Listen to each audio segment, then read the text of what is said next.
And it isn't whether your position is for or against the war. People are entitled to positions for or against. We're a democracy. We're people of conscience. You can come to different conclusions about it. What I don't get is the non-binding resolution. I don't get that.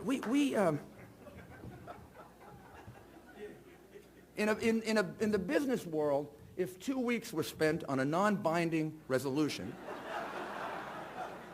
it would be considered non-productive. Right?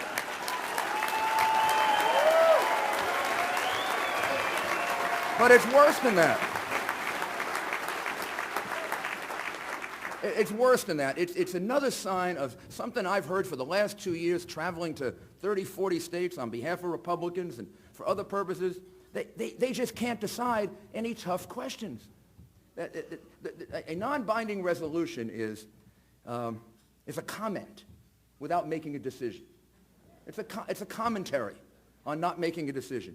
For comments, we have Tim Russert and Chris Matthews and Rush Limbaugh and Sean Hannity, right, left, middle, center. They do a good job of commenting. They do. That's their job. That's what we pay them for, or they get paid for. What we pay people in Washington for is to make decisions.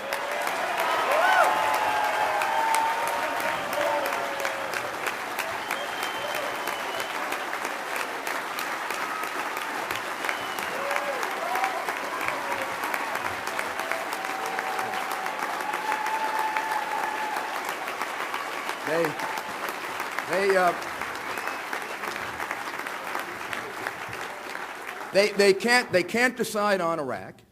They can't decide on Social Security. They can't seem to decide on immigration. They can't decide on tort reform. They can't decide on tax relief. They can't decide on energy.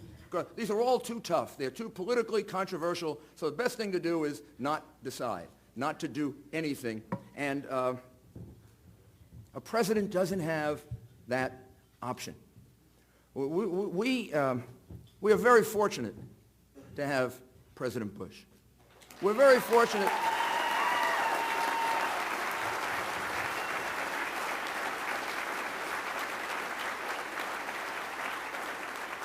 President doesn't get the choice of not deciding. Presidents can't do non-binding resolutions.